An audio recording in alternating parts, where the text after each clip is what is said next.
Today, the House will take up and pass for the second time the Equality Act, H.R. 5, and we are really excited to have the incredible support of President Biden and his commitment to make the Equality Act the law of the land. As you all know, our country was the first country founded on the principle of liberty and justice for all, and we have made progress in that quest. We've stumbled sometimes, but we've made some progress. But the LGBTQ community, while having made some progress, continues to be in this fight for full equality. In most states, members of the LGBTQ community are at risk of losing an apartment, being denied credit, being turned away from service on a jury, all because of who they are or who they love. Every American deserves respect and dignity, and it's important that the Equality Act become law because it will once and for all ensure that LGBTQ Americans can live lives free of discrimination. And in particular, it amends the existing civil rights architecture and adds sexual orientation and gender identity to employment, education, housing, credit, jury service, public accommodations, and federal funding. It's a fully inclusive civil rights law that will once and for all make discrimination illegal in this country. Finally, it's not a controversial issue anymore. 83% of Americans support anti-discrimination legislation for LGBTQ Americans. 68% of Republican voters. So this is not a controversial issue. We've built a coalition that ranges in everyone from the U.S. Chamber of Commerce to the ACLU and everyone in between. Over 600 major organizations, hundreds of business leaders representing some of the most important companies in America all support the Equality Act. And I'll end with just a word in remembrance of our extraordinary colleague, the late John Lewis, who at a very critical moment in our fight for the Equality Act made certain that people understood the urgency of this action and the importance of doing this comprehensive bill. And I hope in his honor we will finally make the Equality Act the law of the land. And with that, I'm delighted to introduce the Senate sponsor, the lead sponsor of the Senate, Senator Jeffrey. You know, the Equality Act is all about freedom. President Lyndon Johnson said the freedom is the right to share fully and equally in American society. It is the right to be treated in every part of our national life as a person equal in dignity and promise to all others. But today, LGBTQ Americans are not free.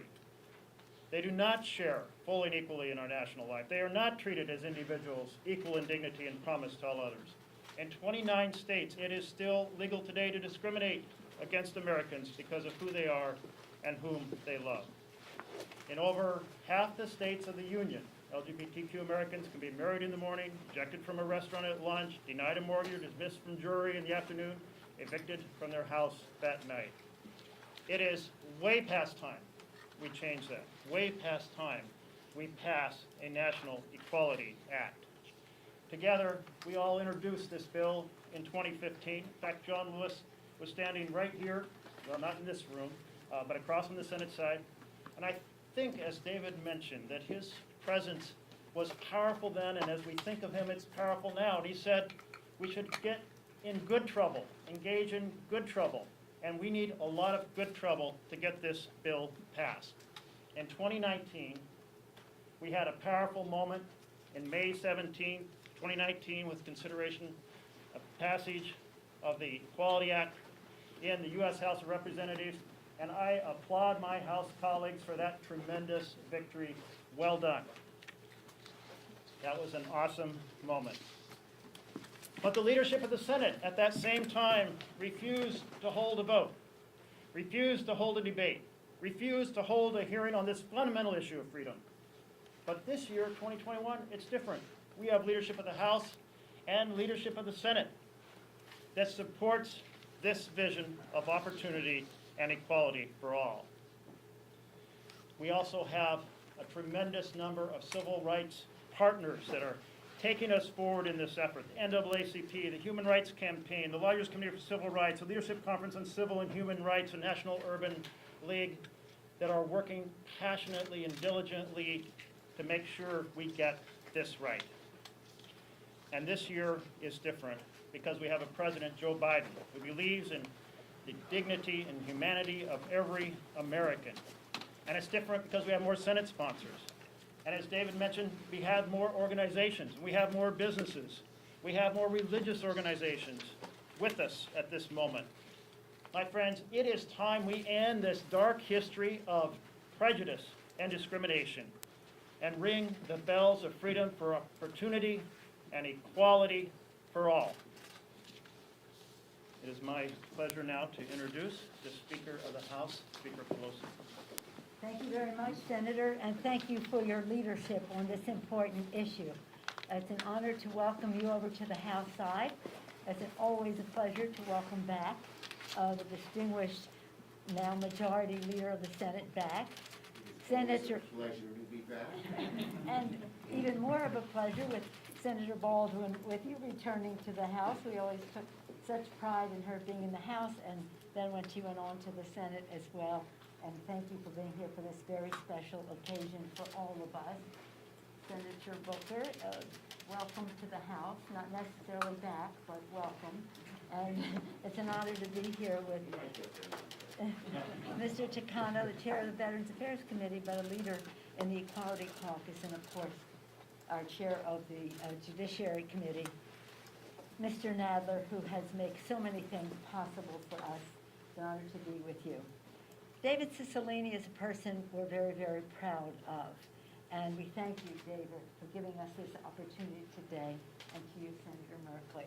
Senator Merkley referenced to when we were together 5 years ago. We were in the LBJ room, as a matter of fact, over on the Senate side, when this Equality Act was introduced. Senator Merkley, Congressman Cicilline were the lead sponsors, but as Senator Merkley mentioned, right there standing with them was John Lewis, and that was very important. Again, we stood there with an icon of the civil rights movement in a room named for LBJ, who had been the sponsor who fought for and signed the Civil Rights Bill. The Civil Rights Act is a pillar of freedom in our country. It is not amended lightly. So how proud were we to have our beloved, as I said, John Lewis, and the Congressional Black Caucus with us on that day, as they gave their imprimatur to opening up the Civil Rights Act to end discrimination against the LGBTQ community. The two sponsors of the bill have said why this is necessary. It shouldn't be necessary, but why it is necessary and why it's important for us to act. And as we remember John Lewis's life, we remember his words spoken at the Pride Parade in Atlanta, shortly after being diagnosed with cancer. We are one people, one family. We all live in the same house. And those words have been an inspiration to us. In closing, I just want to say that our two lead sponsors, Senator Merkley and Mr. Cicilline, talked about the outside groups who are endorsing this legislation. And I want to thank all of them. For some, it's the easiest thing in the world. For others, it took a level of courage and, shall we say, fortitude to go forward. But all of them, very important as we do our inside maneuvering to get as many votes as possible, hopefully as bipartisan as possible, the outside mobilization, so essential to bring have a drumbeat across America for freedom, for liberty and justice for all. Thank you all very much for being here. I'm going to excuse myself to go to the floor as we have the bill on the floor right now, and I don't want to lose my time. I don't know who's in charge there, but I don't want to lose my time. With that, I'm very pleased to yield to the distinguished former member of the House, now Majority Leader of the Senate, Chuck Schumer, and a champion on this issue when he was in the House and now as a leader in the Senate. Welcome. Well, thank you, Speaker Pelosi. It's great to be here. I want to thank all of my colleagues. I want to thank my dear colleague, Senator Merkley, for his steadfast, unrelenting passion on this issue. He reminds us every day how we have to pass the Equality Act, because that's what America's all about. And Jeff has been a great leader here, and I thank him. Tammy Baldwin, of course, is one of our just outstanding senators who's been right by Jeff's side pushing this bill. And I want to thank all of the House sponsors and Senator Cory Booker, who is also at Mr. Merkley's side pushing this legislation. And I want to start by addressing head-on some of the despicable comments made by a few Republicans about trans people. Their attacks on trans people and the transgender community are just mean, mean.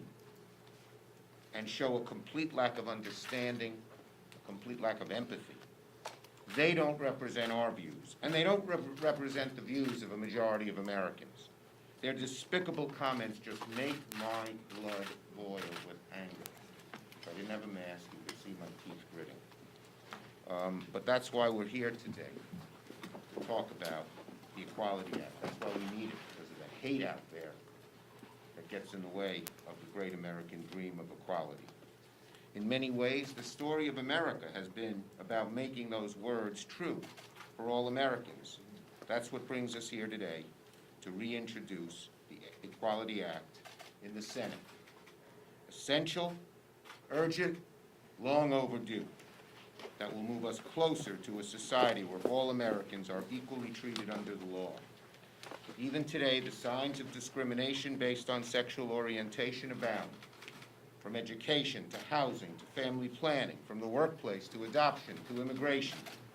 Discrimination against LGBTQ+ people remains a serious problem that demands Congress's attention. Congress must pass the Equality Act so that LGBTQ+ Americans will no longer have to face discrimination in some of these most basic areas of life. This legislation is personal to me. Just 6 years ago, LGBTQ Americans like my daughter won the legal right to marry who they love. The Equality Act would make sure she can continue living her life with her wife with the security and dignity of knowing she won't face basic discrimination because of who she is. So proud of them, so proud. Now, no American should ever face discrimination because of who they are and who they love. When the Equality Act passed the Congress last year, it was a bipartisan vote. Yet for years, Leader McConnell buried the Equality Act and other common-sense bipartisan House-passed bills in his legislative graveyard. Those days are over. Those days are over. Now, with Democrats in the majority, the Senate will have the opportunity to act on this critical civil rights legislation.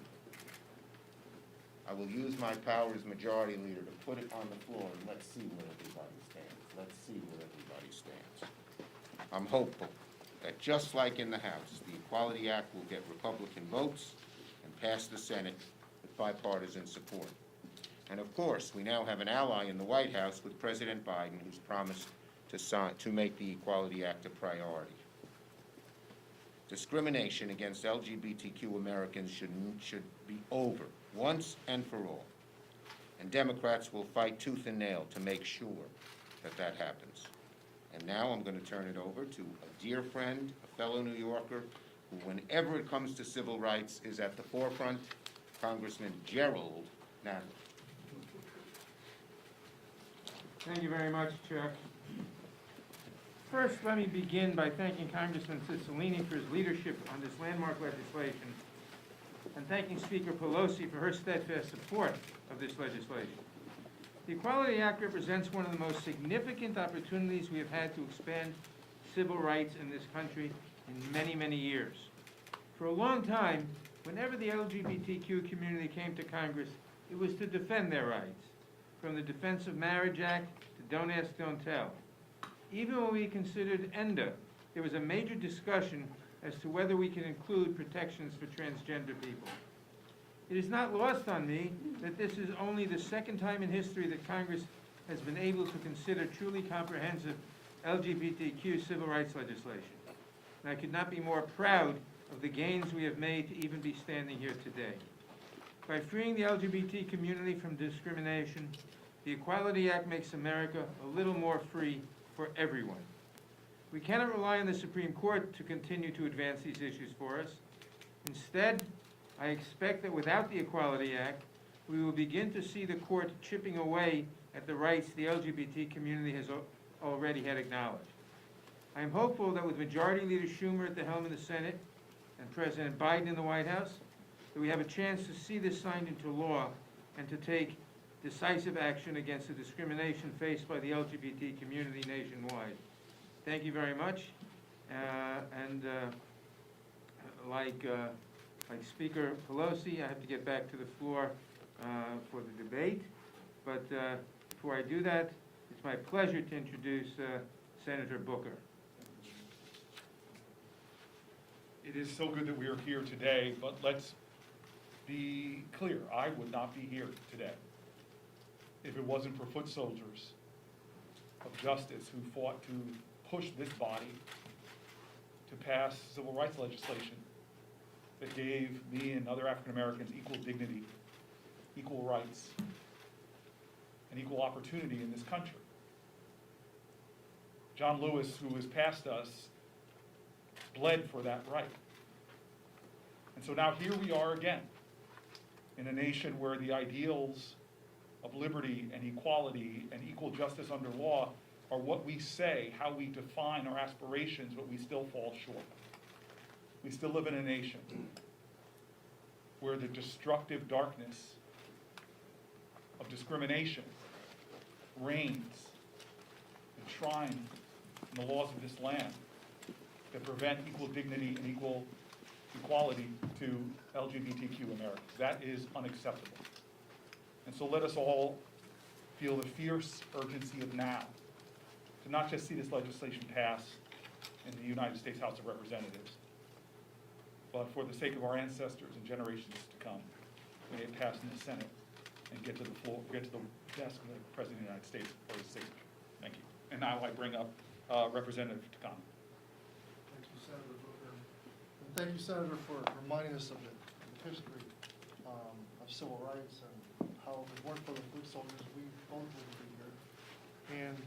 And I remember being at my first inauguration with President Obama, and he invoked the image of Seneca Falls, Selma, and Stonewall, drawing that direct line of civil rights history of a nation becoming a more perfect union. Thank you to David Cicilline for your amazing efforts of building this coalition. It's truly moving to be here with you, David. And Chairman Nadler had to get back to the floor, but if you've ever had Chairman Nadler tell you stories about his conversations with Bella Abzug. Jerry, before LGBT members were really a presence on the Hill, there was Jerry Nadler. So we are so proud of him. Senator Merkley, we're so proud of the work that you've done, amazing work. And I want to talk to you more about what we're going to talk about. David, we're going to talk to you. All right. Almost 30 years ago, I was outed in my first campaign for Congress. 27 years ago, the Don't Ask, Don't Tell policy was established in the military. 25 years ago, the Defense of Marriage Act, or DOMA, was signed into law. And nearly 10 years ago, Don't Ask, Don't Tell was repealed. 7 years ago, in the United States v. Windsor case, it struck down DOMA. 5 years ago, marriage equality became the law of the land. And last year, less than a year ago, the Supreme Court extended non-discrimination protections to LGBTQ people in the workplace. And today, we are just one step closer to full equality under the law. And that's real progress. But despite the strides that we have made toward greater acceptance for LGBTQ people, in a majority of states, 27 to be exact, our communities still face discrimination, and they do not enjoy the same civil rights as other Americans. They do not have the recourse to go to court or to ensure that they are treated fairly. This is particularly harmful, especially to especially vulnerable members of our community, trans people and queer people of color, who face greater discrimination and violence motivated by hate, and what really, as Senator Schumer alluded to, gets my blood boiling, is the irony of people who are murdered and beat up, who are victims of discrimination, being made the bogeyman of this bill. How insidiously ironic is that the opponents of this bill are using the people who are victimized the most, who need the protections of this bill the most, as the argument against passing this bill. How absurd is that? The Equality Act would be a powerful tool to protect these most vulnerable people in our country. A great nation cares about the dignity and well-being of its most vulnerable citizens. Today, as I go back to the floor, and thankfully the leader's going to take her magic, the speaker's going to take her magic minute on the floor to extend the amount of time I have here. But I'm going to cast my vote. I'll be thinking of all the LGBTQ activists who marched, protested, and built a movement to protest the lives of LGBTQ people and expand our rights. I'm ready to go vote. And before I do, I want to introduce a pioneer a hero of mine. I knew her when she was back in the House and watched her become a senator with the integrity of being elected to office, already out, not coming out afterwards. Truly a trailblazer, Senator Baldwin. Thank you so much.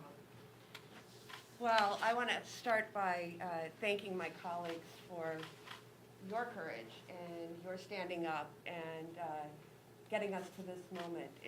I feel like we should have a drum roll because soon the House will vote for the second time to advance the Equality Act. I appreciated everybody's comments, but I wanted to also appreciate Leader Schumer's comments with two regards. One is decrying and condemning in the strongest of terms the unfortunate and hateful remarks of some of our colleagues. And the level of ignorance is unacceptable. And but I also hearken back to the power of the LGBTQ movement of visibility helping to change hearts and minds. And that's what this long movement is about. I secondly appreciated Leader Schumer's personal remarks. You know, he said it's personal for me. And I will certainly say this is personal for me too. Not only as a member of the LGBTQ community, but for my brief time as a practicing attorney before I was full-time involved in public service, I had the occasion to represent clients in the LGBTQ community who had faced discrimination at the workplace or in seeking housing. And I got to see how devastating that can be, especially when the law falls short in terms of protections. In a majority of states and local jurisdictions, LGBT Americans live without fully inclusive non-discrimination laws and can still face discrimination because of who they are or who they love. And that's just wrong, and it's time to end this kind of discrimination against the LGBTQ community. All Americans should have the full freedom of equality. It's why we're here today. It's why I'm so proud to stand with my colleagues in the House and Senate as the House prepares to pass the Equality Act. We've been here before. This year, we have a pro-equality majority in both the House and the Senate, and we have a president who is pro-equality and prepared to sign this bill when it gets to his desk. So, let's just get the job done. Let's pass the Equality Act in the House and Senate. Let's send it to President Biden so he can sign it into law, and we can finally provide full equality for every LGBTQ American across our country. David, I think you're back Thank you. to Thank you, post Senator. Q&A. So I too have to get back to the floor, but we have time at least for a few questions. Yes, sir. First thing, and if I can ask two questions real quick. The first one, how do you get the 60 votes in the Senate that you need to pass this? And two, off topic, but Chief Pittman today said that there's a group of militia members who may have been here on the 6th who were plotting to perhaps blow up the Capitol or express a desire to blow up the Capitol around the State of the Union. I'm curious, given all we've learned about the response and the intelligence failures, how safe you all feel and your confidence level in the security and the police leadership? I'll defer responding to that at another time, if that's okay, because I need to get to the floor. I hesitate to speculate about the Senate, but I'll just say one thing before I invite one of the senators to say. But you know, it's the good old-fashioned way. We're going to make our case. Our community is going to advocate with members of the Senate, and we're going to work hard till we get the votes necessary to pass it. There's no shortcut for it. You know, this is really an instance in which the Senate of the United States has to catch up to the American people. As I mentioned, it's overwhelmingly supported, Republicans, Democrats, and Independents, by 83% of the American people. Another poll shows a majority of voters in every single state in America support non-discrimination protections for the LGBTQ community. So the biggest challenge we face is a lot of people think it's already the law. When you tell them that someone can, you know, get kicked out of their apartment, be denied service in a restaurant, or not be allowed to serve on a jury because of their sexual orientation or gender identity, they can't believe that's true. And that's because it doesn't comport with our basic understanding of fairness and equality in this country. So there's not a shortcut. We're going to work hard and get the votes, and obviously the senators will have some tricks up their sleeve about how we do that. Your question immediately assumes that Republicans will insist on cloture, 60 votes to close debate. And I was thinking about how when Ted Kennedy first brought the Employment Non-Discrimination Act to the floor, back in, I believe it was 1998, we had no one in opposition ask for cloture. So we have a story here of how dramatically the Senate has changed. And I can tell you, as one senator, I do not believe that Mitch McConnell should be able to veto a bill the majority of the Senate supports that is about fundamental human rights. But we're not in 1998, and we are still closer to 2013. And in 2013, I took the Employment Non-Discrimination Act to the floor, and we did not have 60 votes, and we had to get 60 votes, and we worked it. We worked it in partnership with our organizations that are civil rights organizations that have huge insight on the nuances of the language and the law, and we worked it with our colleagues.